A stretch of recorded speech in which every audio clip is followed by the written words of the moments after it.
नमस्कार दोस्तों, आप लोगों का बहुत बहुत स्वागत है हमारे YouTube चैनल में। जैसा कि हमारे चैनल का उद्देश्य ये है कि हम जीवन से संबंधित समस्याओं के लिए एक सरल उपाय बताएं, ताकि आप उसको अपने जीवन में अपना करके अपने लिए एक सुगम रास्ता बना सकें। तो आज इस अनुक्रम में आज हम एक कर्म भाव को लेकर के बात करेंगे कि जीवन में हमारे लिए कर्म का क्या महत्व होता है। और आज आज मैं एक कुंडली की विवेचना करूंगा जिनका ये प्रश्न है कि क्या हमको प्रशासनिक सेवा में जाने का योग बनता है या नहीं बनता है। तो मैं आप लोगों को बता दूं कि हमारे वेदांतों में न भाग्य की बात कही गई है, न कर्म की बात कही गई है। वहां प्रारब्ध शब्द का प्रयोग किया गया है। प्रारब्ध प्रारब्ध क्या होता है कि जो हमारे भाग्य में है वो तो मिलेगा, बट उसके लिए कर्म की महत्वपूर्ण भूमिका होगी। इसका मतलब भाग्य प्लस कर्म हमारा प्रारब्ध है। अब जो हमारा भाग्य है, अगर उसके अनुकूल हम कर्म भी करते हैं तो फिर हमारे प्रारब्ध में जो है वो मिलके रहेगा। तो इस अनुक्रम में आज हम इनकी कुंडली का विवेचना करेंगे। इनका अगर हम देखते हैं जन्म तिथि की बात करें तो 1 मई 1987 को पैदा हुए हैं। जो इनके जन्म का समय है वो 3:50 सुबह का है। उनका जन्म स्थान बलिया है। इस प्रकार से जो इनकी कुंडली है मीन लग्न की बनती है। मीन लग्न में जो लग्न है ये 10 डिग्री के साथ है। यहाँ पे गुरु जो कि इस लग्न के लग्नाधिपति हैं, अधिपति हैं, स्वामी कहे जाते हैं, ये लग्न में ही 20 डिग्री होकर के बैठे हुए हैं। मतलब ये एक लग्नाधिपति और एक राजयोग बना रहे हैं इनकी कुंडली में। उसके बाद शुक्र इनकी कुंडली में उच्च होकर के बैठे हैं जो 16 डिग्री पे हैं।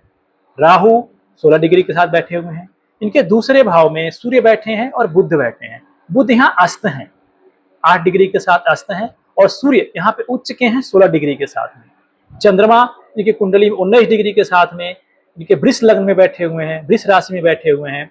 तो और इनके उच्च की स्थिति में आते हैं। मंगल यहाँ पे वृष राशि में है जो 23 डिग्री के साथ बैठे हुए हैं। और इनका चौथा, पांचवां, छठा, सातवां, आठवां घर खाली है। 9वें घर में शनि है जो वक्री अवस्था में है। इस प्रकार से इनके ग्रहों की पोस्टिंग आप देखेंगे।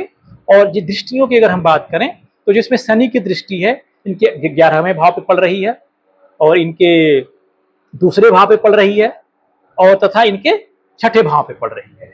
उसी प्रकार से मंगल की दृष्टि इनके छठे भाव पे पड़ रही है, इनके 9वें भाव पे पड़ रही है, और इनके कर्म भाव पे पड़ रही है 10वें भाव पे। गुरु की दृष्टि इनके 5वें भाव पे पड़ रही है, इनके 7वें भाव पे पड़ रही है, और इनके भाग्य भाव 9वें भाव पे पड़ रही है। इनके इस समय वर्तमान में इनकी गुरु की महादशा चल रही है और अंतरदशा शुक्र की है। जुलाई 2026 तक इनके बाद उसके बाद सूर्य की महादशा स्टार्ट हो जाएगी। इनके कुंडली जो योग कारक ग्रह हैं वो गुरु खुद ही हैं, मंगल हैं और चंद्रमा है। मारक ग्रह की श्रेणी में सूर्य, शुक्र और शनि आते हैं, और समग्रह बुध होते हैं। तो अब कुंडली के अगर हम मुख्य तत्व को देखते हैं यहाँ पे, तो ये जानना बहुत जरूरी है। आप देखेंगे हमने इसमें एक चार्ट बनाया हुआ है इनके मुख्य तत्व को लेकर के। लग्न मीन है इनकी जो 10 डिग्री के साथ है। सूर्य मेष राशि में है, बलवान स्थिति में बैठे हुए हैं, उच्च के हैं, यद्यपि ये मारक की श्रेणी में आते हैं, इसके बारे में हम बात करेंगे अभी। चंद्रमा इनके वृष लग्न में बैठे हुए हैं, 20 डिग्री के साथ हैं, स्थिर व शांत हैं और उच्च के बैठे हुए हैं। मंगल इनकी वृष राशि में है, स्थिर और कर्मशील अवस्था में है। बुध मेष राशि में है, अस्त है। गुरु मीन राशि में है, स्वराशि में है, और शुक्र मीन राशि में उच्च के होकर बैठे हुए हैं। शनि वृश्चिक राशि में है, मंगल के घर में बैठे हुए हैं, और वक्री अवस्था में है। राहु मीन में है, केतु कन्या लग्न में, कन्या राशि में बैठे हुए हैं। इस प्रकार से इनके कुंडली की स्थिति है। अब हम आते हैं कि किस प्रकार से इनकी जो कुंडली के ग्रहों की स्थिति है, इनको किस प्रकार से इनको प्रशासनिक सेवा में जाने के लिए सहयोग करेगी, और इसके लिए क्या क्या उपाय करने चाहिए। अब आते हैं, हम बात करेंगे कि इनका व्यक्तित्व क्या होता है। मीन लग्न के लोगों का स्वभाव कैसा होता है। ये बहुत ही कल्पनाशील होते हैं, दयालु स्वभाव के होते हैं, गंभीर प्रवृत्ति के होते हैं, और बहुत ही सहृदय होते हैं। इनकी कुंडली में लग्न में बृहस्पति, शुक्र और राहु की उपस्थिति है। इनको जो बहुत ही चार्मिंग, आध्यात्मिक, लेकिन कभी कभी कंफ्यूज रह सकते हैं राहु की वजह से। गुरु वस्तु का उच्च होना इनकी बौद्धिक, कलात्मक, आध्यात्मिक और संवेदनशील व्यक्तित्व को दर्शाता है। अगर इनके हम कुंडली की बात करें तो जो इनके सशक्त कारक हैं इनके कुंडली में, खासतौर से कैरियर योग के लेकर के, कैरियर योग में जिनके कारक हैं, ये लग्न में गुरु का होना प्लस शुक्र का उच्च होकर बैठना, ये जबरदस्त रचनात्मक, सौंदर्य बोध और आध्यात्मिक झुकाव की ओर लेके जाते हैं। सूर्य का मेष में बलवान होना एक नेतृत्व क्षमता, आत्मबल और साहसी निर्णय के लिए बहुत बड़ा योगदान रखते हैं। बट यहाँ चूंकि सूर्य मारक हैं तो सूर्य के लिए थोड़ा सा जो यथाचित उपाय हैं वो करने पड़ेंगे ताकि इनको सूर्य अच्छे परिणाम दे सके। चंद्रमा इनकी कुंडली में वृष में स्थिर हैं, जो मानसिक दृढ़ता और व्यवहारिक सोच को इनको बढ़ावा देते हैं। तो और इनकी चंद्रमा इनके कुंडली में योग कारक ग्रह की श्रेणी भी आते हैं। अब चुनौतियां, इनके करियर में चुनौतियां कहाँ पे आएंगी? इनके कुंडली में बुध जो है वो अस्त है, जो संवाद, लेखन और थोड़ा अकाउंटिंग वगैरह में इनको कठिनाई पैदा करेंगे। शनि का वक्री होना इनके लिए बहुत अच्छा नहीं है, क्योंकि इनके कार्यों में रुकावटें, संघर्ष और धैर्य की परीक्षा ली जाएगी। इनको बार बार अटेम्प्ट करना पड़ेगा, धैर्य की परीक्षा इनकी ली जाएगी। और राहु का लग्न में होना इनको बार बार अपने कार्य क्षेत्र को बदलने की वृत्ति रखेगा, लेकिन कल्पनाशील क्षेत्रों में इनको जबरदस्त फायदा मिलेगा। अगर इनके लिए उत्तम करियर की बात करते हैं तो इनके लिए परामर्श, शिक्षा और सामाजिक कार्य, इनके लिए अध्यापक हो गए, लाइफ कोच हो गए, काउंसलर हो गए, मोटिवेशनल स्पीकर हो गए, या किसी एनजीओ में काम कर रहे हैं तो इनके लिए बहुत ही लाभकारी होगा। और गुरु को लग्न में होने से शिक्षा व सेवा भाव दोनों में सफलता मिलेगी, मतलब एजुकेशन लाइन में भी जा सकते हैं और प्रशासनिक सेवा में भी जा सकते हैं। तो दूसरा इनके लिए योग बनता है रचनात्मक और कला आधारित क्षेत्रों के लेकर के है, और तीसरा इनको लिए है आध्यात्मिक और हीलिंग से जुड़े क्षेत्रों में भी इनको अच्छा योगदान मिलेगा, क्योंकि इसमें आपको जो राहु गुरु शुक्र की त्रिवेणी है मीन लग्न में इनकी, वो गहन आध्यात्मिक शक्ति देती है। इनको रिसर्च और अनुसंधान में भी इनको सफलता मिलेगी। अब आते हैं हम कि इनके लिए प्रशासनिक सेवा में जाने के लिए क्या क्या हमको देखना पड़ता है, किन किन भावों का विचार करना पड़ता है, किन किन ग्रहों की स्थिति देखनी पड़ती है, और अंतरदशा और महादशा का एक विशेष प्रभाव पड़ता है। तो प्रशासनिक सेवा के लिए जो अपेक्षित चीजें हमारे लिए हैं, वो 10वां भाव है, कर्म का भाव है, जो करियर और प्रतिष्ठा संबंधित है। हमको देखना पड़ेगा इसमें कौन सा किस भाव में है, इसमें कौन से ग्रह बैठे हैं, किस ग्रहों की दृष्टि इनके ऊपर है। छठा भाव स्पर्धा और सेवा के लिए, प्रतियोगी परीक्षा के लिए छठा भाव का एक्टिवेट होना बहुत जरूरी होता है। 11वां भाव उपलब्धि और लाभ का होता है। सूर्य, शनि और गुरु की स्थिति भी देखनी पड़ती है, क्योंकि सूर्य सत्ता, शनि अनुशासन और गुरु ज्ञान के कारक माने जाते हैं। तो प्रशासनिक सेवा में जाने के लिए इन तीनों ग्रहों की अनुकूलता आपकी कुंडली में होनी ही चाहिए। बुध भी अच्छी स्थिति में होनी चाहिए, क्योंकि बुध बुद्धि और विश्लेषण की क्षमता को बढ़ावा देते हैं।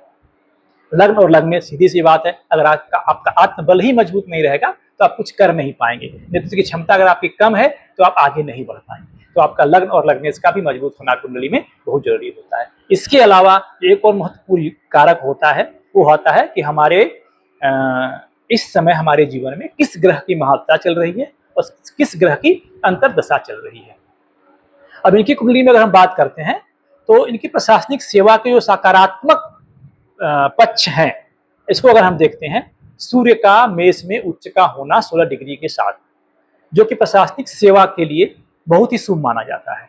इनमें नेतृत्व क्षमता, साहस और आत्मबल मजबूत होता है। बाकी चूंकि इनकी कुंडली में सूर्य जो हैं वो मारक ग्रह की श्रेणी में आते हैं, इसलिए शुक्र से संबंधित इनको उपाय करने चाहिए। दूसरा जो महत्वपूर्ण कारक इनकी कुंडली में प्रशासनिक सेवा के लिए, वो है गुरु का लग्न में स्वराशि होना, जो गहरा ज्ञान, नैतिकता और वैचारिक बल इनको देता है। यह आपको गरिमा और प्रतिष्ठा और नौकरी के लिए योग बनाता है। तो गुरु आप प्रतिष्ठा दिला रहे हैं, इसलिए आपकी कुंडली में प्रशासनिक सेवा का योग है। तीसरा जो सबसे महत्वपूर्ण पॉइंट आपकी कुंडली का है, वो शुक्र का उच्च होना प्लस राहु की युति। इसमें आकर्षक व्यक्तित्व, राजकीय संपर्क का योग है। तो और राहु जो आपको है उच्च अधिकारी पद के भी संकेत देते हैं। चंद्रमा का वृष लग्न में होना, वृष राशि में होना, स्थिर और शांतचित्त आपका स्वभाव है। कठिन परीक्षा में आप मानसिक संतुलन बहुत बड़ा उपयोगी होता है, जो इसमें चंद्रमा आपकी कुंडली में एक महत्वपूर्ण भूमिका निभा रहे हैं। और जो मंगल और शनि हैं, दोनों स्थिर राशि में विराजमान है, जो संघर्ष की क्षमता और अनुशासन को बढ़ावा देते हैं।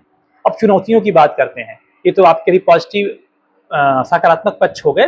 अब आप बात करते हैं निगेटिव क्या क्या आपके कुंडली में है जो आपको रोकते हैं इसमें आगे बढ़ने से।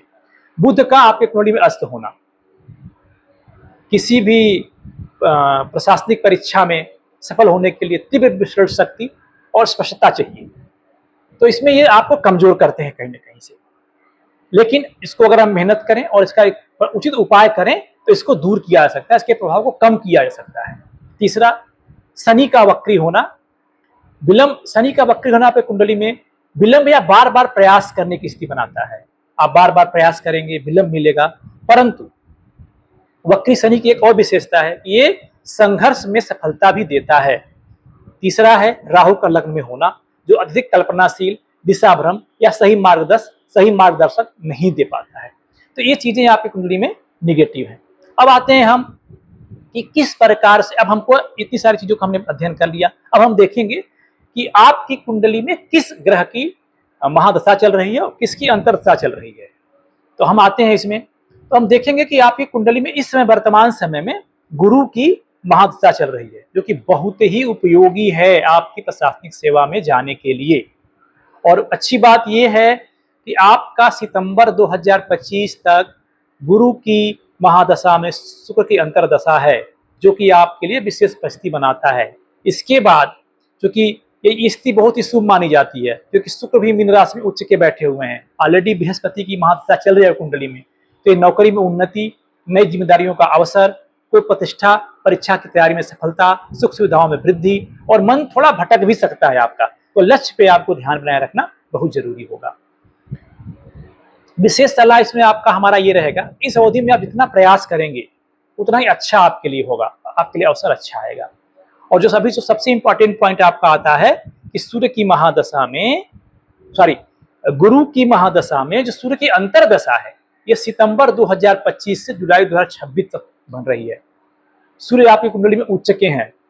यह अंतर्दशा आपको सरकारी नौकरी, प्रशासनिक पद, नेतृत्व क्षमता के लिए बहुत ही अनुकूल बनाता है। परीक्षा में चयन या इंटरव्यू में सफलता के योग हैं। मान सम्मान और आत्मबल बहुत बढ़ेगा आपका उस समय। पारिवारिक जिम्मेदारियां बढ़ेंगी। आपको उस समय हो सकता है कि पुत्र रत्न की प्राप्ति भी हो, जो अभी योग बन रहे हैं। तो इस प्रकार से जो आपका आने वाला समय है ये बहुत ही अच्छा होने वाला है, बशर्ते आपको एक निर्णय लेकर के आपको आगे बढ़ना है और पूरी एकाग्रता के साथ में इस लक्ष्य को तय करना है। तो इस प्रकार से अगर हम आप कुंडली का विश्लेषण करें तो ये पाया जाता है कि आपके अंदर आपकी कुंडली में प्रशासनिक सेवाओं के लिए योग प्रचुर मात्रा में है, और थोड़ा सा आपको धैर्य रख करके सही मार्गदर्शन के साथ में आपको आगे बढ़ना है। अगर आपको चूंकि एक विशेष विश्लेषण था, विशेष कुंडली का विश्लेषण था, बाकी इसमें जो हमने बहुत सारी बातें बताई आपको कि प्रशासनिक सेवा या उच्च पद पे जाने के लिए या सरकारी नौकरी पाने के लिए हमें ग्रहों के किस भाव का, किस ग्रहों का और इनकी दृष्टि, इनकी दशा महादशा किस प्रकार हमारे अनुकूल हो, और कैसे नहीं भी है तो कैसे उसको अनुकूल बनाना है, इसको विशेष ध्यान देना चाहिए। तो अगर आप भी या आपके परिवार में कोई भी सरकारी नौकरी या प्रशासनिक सेवा के लिए प्रयासरत है, इन बातों का ध्यान दे और अपने जीवन को सफल बनाए। उम्मीद करता हूं कि आप लोगों के लिए ये हमारे द्वारा दी गई जानकारी बहुत उपयोगी होगी, और ये जिनकी कुंडली है मैं इनके उज्जवल भविष्य की कामना करता हूँ। उम्मीद करता हूँ ये अपने मेहनत में सफल होंगे। तो इसी के साथ हम आज अपनी वाणी को विराम देंगे, और आने वाले एपिसोड में, वीडियो में हम इसी तरह के जरूरी जानकारी के साथ आप लोगों के समक्ष उपस्थित होंगे। तो जय जय सिया राम। भगवान भोलेनाथ आप लोगों का कल्याण करें।